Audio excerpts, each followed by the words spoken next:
The luxury parking lot gleams, reflecting off polished chrome. In the center, a multi-million-dollar supercar sits dead, hood open like a wounded beast. A billionaire woman stands nearby, mocking smirk on her lips. Elite engineers shake their heads, defeated by the machine's silence. The clock ticks. A high-stakes meeting starts soon. At the edge, a single dad mechanic wipes oil-stained hands. The billionaire laughs at his grease-covered coveralls. "You think you can do what they couldn't," she sneers. The man leans down, listens, and turns the key. The engine roars and the lot falls into stunned silence. The night air at the Grand Aurelius Hotel was thick with the scent of expensive perfume and ionized rubber. Marcus Hale stood just outside the circle of brilliant LED spotlights, a ghost in the shadows of high society. At 45, Marcus carried himself with the weary grace of a man who had seen the inside of 1,000 engines and understood the language of moving parts better than the language of people. His hands, permanently etched with the faint black lines of motor oil in the creases of his knuckles, were currently occupied with a heavy-duty industrial rag. In the cab of his battered 20-year-old pickup truck, his 9-year-old son Noah was hunched over a math textbook. The boy's face was illuminated by a small clip-on reading light, his brow furrowed in concentration. For Marcus, that small circle of light in the truck was his entire universe. Every wrench he turned, every late-night roadside assistance call he answered, was for Noah. Marcus worked as a freelance ghost mechanic, the man the wealthy called when their computerized systems failed and their pride was on the line. He specialized in old souls, engines that breathed and pulsed, machines that required a human touch rather than a software update. But Marcus hadn't always been a man of the shadows. A decade ago, the name Marcus Hale was whispered with reverence in the paddocks of Monte Carlo and Silverstone. He had been the lead engine architect for the world's most dominant Formula One racing team. He was the genius who could squeeze an extra 3 horsepower out of a block of magnesium while ensuring it didn't disintegrate at 18,000 RPMs. He lived in the fast lane, a world where milliseconds determined destiny. The roar of the racetrack was his lullaby, and the smell of high-octane fuel was his cologne. He was at the pinnacle of human engineering, a man who could diagnose a misfire at 200 miles per hour just by feeling the vibration in the chassis. He had a team of 50 engineers at his beck and call, and a budget that could buy a small country. But the pinnacle is a lonely place, and the fall is always steep. He remembered the pressure of the championship, the weight of the silver trophies, and the hollowness he felt when he realized he was spending more time with machines than with the woman he loved. That life ended on a rainy Tuesday in a blur of twisted metal and shattered glass. A car accident had claimed his wife Sarah, leaving Marcus with a broken spirit and a 3-month-old son. The roar of the racetrack suddenly sounded like a hollow, mocking scream. He walked away from the contracts, the fame, and the noise. He chose the silence of a small suburban garage, a life where he could be present for every scraped knee in every parent-teacher conference. He traded the pursuit of speed for the pursuit of stability. He became a man who fixed lawnmowers and minivans, a man who preferred the honest smell of rust to the sterile scent of carbon fiber. Across the asphalt stood Elena Voss. At 38, she was a billionaire venture capitalist whose empire was built on binary certainty. Her world was one of logistics, algorithms, and immediate gratification. To her, a car was not a soul, it was a tool, a symbol of her status. Today, her prized possession, a limited edition 60-valve Voss Aero, had betrayed her. The car was a masterpiece of carbon fiber and proprietary AI engine management. Yet here it sat, as lifeless as a boulder, blocking the entrance to the hotel where Elena was scheduled to sign a merger that would redefine her company's future. The official factory response team had arrived 15 minutes prior. They were 4 men in pristine white jumpsuits, armed with liquid-cooled laptops. They were swarming the vehicle, their faces illuminated by the blue glow of their screens as they searched for a line of code that would explain the silence. They were looking at data streams, sensor logs, and firmware versions. To them, the car was a computer on wheels. To Marcus, watching from the periphery, it was a living thing that had stopped breathing. He could see the way the radiator fans weren't cycling correctly, and he could hear the distinct lack of a high-pressure fuel prime. "System diagnostic is clear," the lead engineer, Henderson, muttered.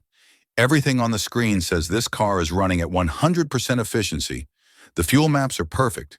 The ignition timing is synchronized, but the starter won't even engage. It's like the car doesn't even know it's being asked to start." "And yet," Elena said, her voice like a whip, "the engine isn't turning. I am losing $5 million for every 10 minutes this car sits here. This meeting is with people who value punctuality over everything. Find the fault or find a new career." Marcus watched from the darkness. He didn't need a laptop. He could smell the faint, acrid scent of a dry arc, a tiny spark happening where it shouldn't. It was the smell of ozone and burnt insulation. So faint only a man who had lived in engine bays for 30 years could catch it. He saw the struggle of the experts and felt a familiar itch in his palms. He looked at Noah, sleeping now against the window of the truck, his math book fallen to his lap. Marcus checked the time. He had a choice: stay in the shadows or save the woman's night. He stepped into the light. Elena's patience finally snapped. The clicking of her heels sounded like a firing squad as she paced the length of the Voss Aero. She turned away from the sweating engineers, and her gaze landed on Marcus standing by the old truck. She saw a man in faded blue coveralls, his face smudged with carbon soot. She saw a toolbox that had more rust than paint. To a woman who dealt in billions and lived in glass towers, Marcus looked like a relic of a forgotten age, a peasant in a palace of high technology. "You!" she called out, her voice dripping with condescension. "The man with the grease on his face. Are you the one they call to fix the plumbing when the toilets overflow?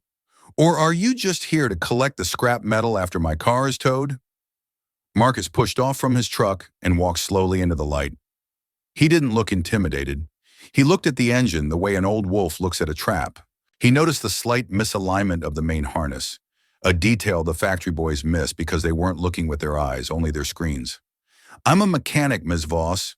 I fix things that people with laptops can't understand. Your car isn't broken. It's just confused. It's trying to protect itself from a ghost." Henderson let out a sharp, mocking bark. "A ghost?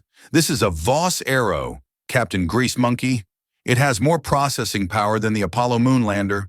It has 36 different redundant safety systems. If you even touch the chassis without a grounding strap, you'll fry a control module that costs more than your entire life's earnings. Stay in your lane and wait for the tow truck." Elena looked at her watch. 8 minutes left. Her rivals were already in the boardroom, probably laughing at her absence, preparing to dismantle her proposal. Desperation is a powerful motivator. "Fine," she sneered, leaning against a nearby pillar. "I'll give you 30 seconds. Consider it a charity event. Show us what a real mechanic does when the world moves past him. If you can make it make a sound, any sound, I'll pay for your son's college. If not, get out of my sight and take that rusted heap of a truck with you." Marcus didn't waste a word. He walked to the front of the car and did something that made the factory team gasp in horror. He didn't reach for a tool. He closed his eyes. He placed his bare hands on the cool carbon fiber of the engine block. He stood there for 10 seconds, feeling the residual heat, sensing the minute vibrations of the cooling fans that were spinning in a useless emergency cycle. He was feeling for the flow of fluids, the tension in the belts, the very heartbeat of the machine. He moved his hands to a specific junction near the rear of the block, tapping a small panel near the firewall with the rhythm of a doctor checking a pulse. "What are you doing?" Elena demanded. "I don't pay for theater. I pay for results. You have 20 seconds. "I'm listening to it breathe," Marcus said quietly, his voice a low rumble.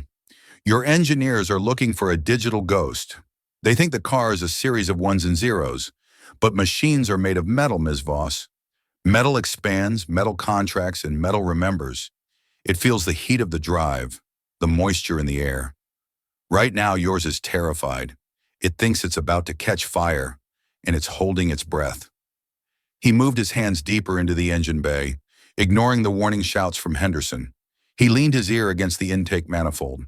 He could hear it, the faint, rhythmic click hiss of a relay, trying to close but failing because of a phantom resistance.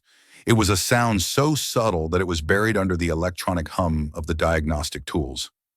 It was a mechanical hesitation, a cry for help from a physical component that the digital brain couldn't register. The engineers started laughing. "He's waiting for the car to tell him its favorite color," Henderson joked, showing his screen to the others. "Look at the data, Pops. There's no physical failure. The fuel rail pressure is nominal. The coil packs are ready. It's a software lockout in the security layer. We need a factory reset, not a stethoscope." Elena looked at her watch. 15 seconds left. Her jaw was set, her eyes cold. "Time's up, grease monkey." "Quiet," Marcus said. The word wasn't loud, but it carried the absolute authority of a man who had commanded the fastest pits in the world, a man who had told billionaire team owners to get out of his way so he could save their cars. The sheer weight of his voice made Elena actually stop mid-sentence. Marcus pointed to a small secondary heat shield tucked deep near the turbocharger. "The car isn't dead. It's in a self-preservation loop. It thinks it's on fire because a single electron is jumping where it shouldn't. You can't code your way out of a loose wire, Henderson. You can only fix it with your hands. You've spent so much time staring at the map that you've forgotten how to look at the road." The mockery in the air was thick enough to choke on, but Marcus didn't flinch. He knew exactly what the car was trying to say. He knew the pain of a machine pushed to its limit, and he knew the simple, brutal reality of mechanical failure.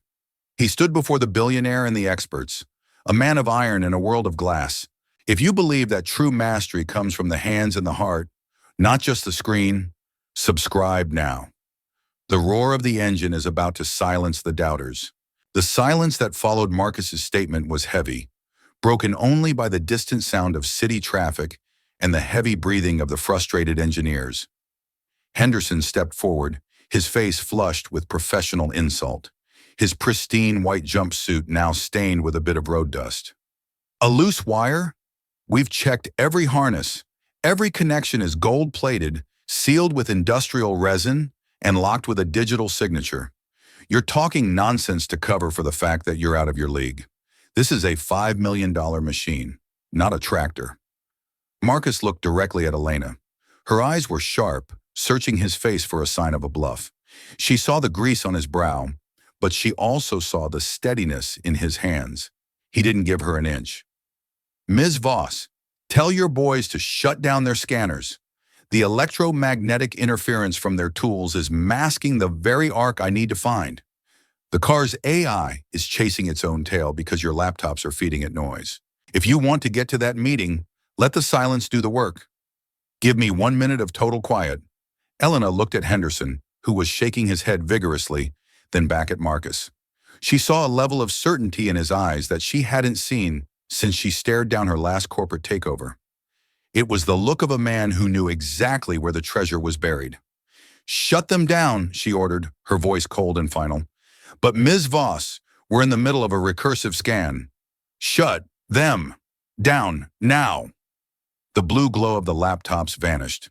The electronic hum died away. The parking lot fell into a deep, heavy silence. Marcus reached into his back pocket and pulled out a small, specialized torque wrench. A tool worn smooth by decades of use, its chrome long ago replaced by a dull, honest patina. It was the only tool he had brought from the truck, a relic of his racing days. He leaned deep into the engine bay, his shoulder brushing against the hot carbon fiber, navigating by a mental map of the Voss Aero's internal skeleton. "What are you looking for?" Elena asked, her voice losing its edge, replaced by a flickering, desperate curiosity. She stepped closer, the scent of her perfume mixing with the smell of hot oil. "A ghost," Marcus whispered. "A ghost in the machine." His fingers found it, tucked behind a titanium heat shield. Near the secondary ground point for the ignition system was a tiny silver-plated grounding wire. It was part of the car's safety-critical path. To the onboard computer, the circuit was closed, but a microfracture in the terminal housing, likely caused by the vibration of a pothole and the expansion from the desert heat, meant that under the high vibration of a startup sequence, the connection would flicker for a millisecond, just long enough for the AI to detect a current leak and kill the ignition to prevent a hypothetical fire. "Here," Marcus said. He didn't replace the part. He didn't need to. He simply applied a specific, calculated turn to the terminal nut. He could feel the metal give just a fraction of a millimeter, the threads biting back into place. He took a piece of fine grit sandpaper from his kit and cleaned the contact point till it gleamed like a new coin in the dark. He blew away the dust, a simple human gesture in a world of high-tech sensors. A half turn? Henderson sneered, though his voice lacked conviction now. He was watching Marcus's hands with a mixture of fear and fascination. You think a half turn on a grounding nut is going to start a 60-valve supercar? That's ridiculous. It's unscientific. Marcus stepped back, wiping his hands on his rag. He looked at Elena. It's not about the turn, Henderson. It's about knowing which nut to turn. It's about understanding the stress points of the machine. Ms. Voss, take the seat, and remember what I told you. Elena slid into the cockpit. The smell of premium leather and high-tech polymers surrounded her, a contrast to the man she had just been mocking. Her hand trembled slightly as she reached for the sapphire-encrusted start button. The car felt different now, more expectant. Wait, Marcus said, leaning in through the open door. Don't just press it. Hold it for 2 seconds. Let the capacitors prime. The car needs to know the ground is solid. It needs to feel the connection. Elena looked at him through the window. For a moment, the billionaire and the mechanic shared a look of pure, unadulterated focus. The hierarchy of wealth and status had vanished, replaced by the ancient relationship between the driver and the builder. She pressed the button and held it. The first second was silent. Henderson began to smirk, preparing his final insult. The second second, a high-pitched melodic whine built up. The sound of 12 high-pressure fuel injectors waking up and the twin turbos spooling in anticipation. Then, boom! The Voss Aero didn't just start, it exploded into life. The twin-turbo V12 engine roared with a ferocity that shook the very foundation of the hotel and sent a flock of birds screaming into the night sky. The exhaust notes were a perfect rhythmic thrum, a mechanical symphony that resonated in the chests of everyone standing in the lot. The engine sat at a rock-steady idle, the tachometer needle pinned exactly at 900 RPM, not moving even a hair's breadth. The engineers stood frozen, their mouths open, their laptops feeling like heavy, useless plastic in their hands. Elena sat in the driver's seat, her hands gripped tight on the steering wheel, feeling the raw, unbridled power of the machine pulsing through the chassis and into her very bones. It sounded better than the day she bought it. It sounded alive. Marcus stood by his old truck, the roar of the engine the only music he needed. He looked at Noah, who was now standing by the truck door, rubbing his eyes, looking at the glowing supercar. He did it, Noah whispered, his voice full of a child's unwavering faith. My dad always fixes it. He's the best. Elena Voss stepped out of the car, her movements slow, almost reverent. The vibration of the idling V12 was still humming through her body, a reminder of the power she almost lost. She looked at the dashboard. Every indicator was a perfect glowing green. The general failure light was gone, as if it had never existed. The air conditioning kicked in, a cool breeze in the humid night. She turned to face the factory engineers. Henderson was staring at the grounding wire Marcus had touched, his face a mask of disbelief and profound embarrassment. The computer couldn't see it because the circuit only failed under load, he stammered, his technical ego bruised. I didn't think to look for a physical fracture in a sealed housing. We're trained to trust the diagnostics. Elena walked straight past the experts and stopped in front of Marcus Hale.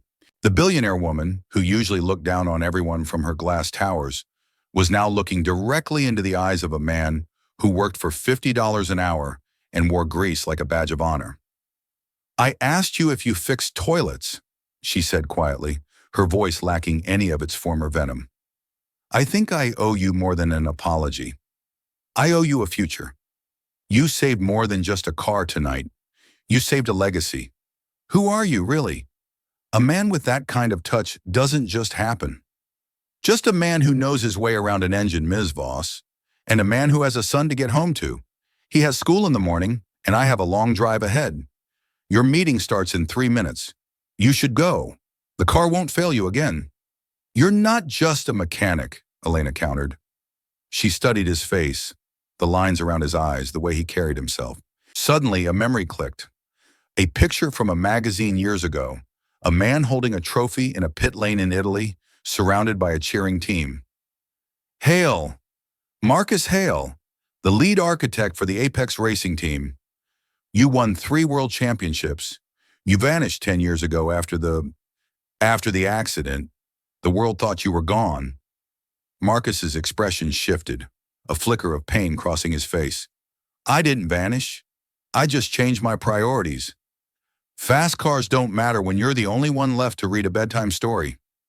I traded the roar of the crowd for the quiet of a workshop. I found more peace in a broken engine than I ever did in a winner's circle. Elena looked at the old truck, then at Noah, who was watching them with wide, curious eyes. She realized the man who understood the soul of her car was far more valuable than the machine itself.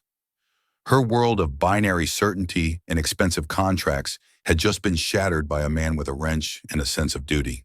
My team is useless, Elena said, gesturing to the engineers who were now trying to hide their faces. They can follow a manual, but they can't think. They have knowledge, but no wisdom. I have a collection of 24 cars like this one and a fleet of private jets. They all need a soul to look after them, and I need a man I can trust. She pulled out a gold-embossed business card, the edges sharp and pristine. I want you to run my entire maintenance and engineering division. Name your price. I'll triple whatever you're making now.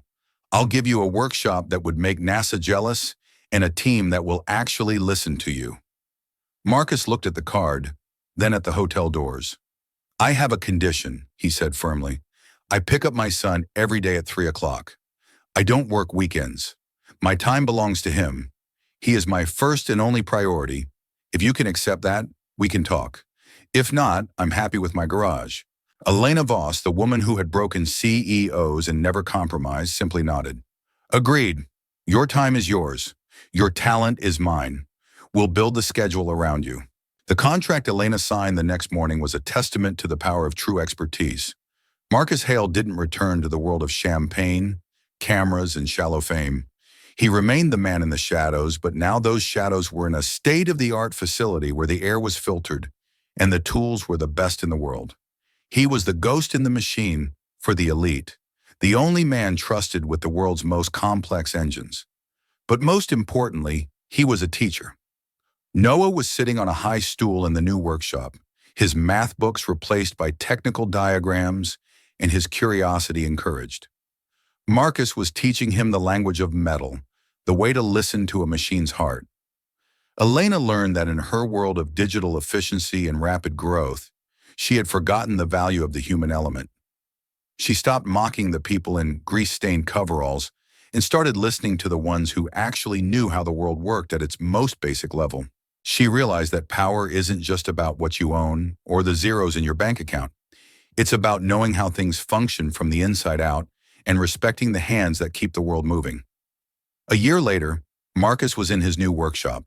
The air was clean, the tools were new, but the philosophy was the same as it was in his small garage. Noah was learning how to calibrate a fuel injector, his small hands steady and sure. Elena Voss pulled up in a sleek, customized sedan. She wasn't wearing 4-inch heels. She was in jeans and a sweater, looking more relaxed than she ever had in a boardroom. It's making a noise, she said, leaning against the workbench, a genuine curiosity in her eyes. A tiny rattle. The computer says it's fine. Every sensor reports green. But I think it's breathing too hard. I think it's stressed. Marcus smiled at his son, seeing his own reflection in the boy's eyes. What do you think, Noah? Can you hear it? The boy hopped down, walked to the car, and placed his small hand on the hood. He closed his eyes just as his father had done that night at the hotel. He waited, feeling the rhythm.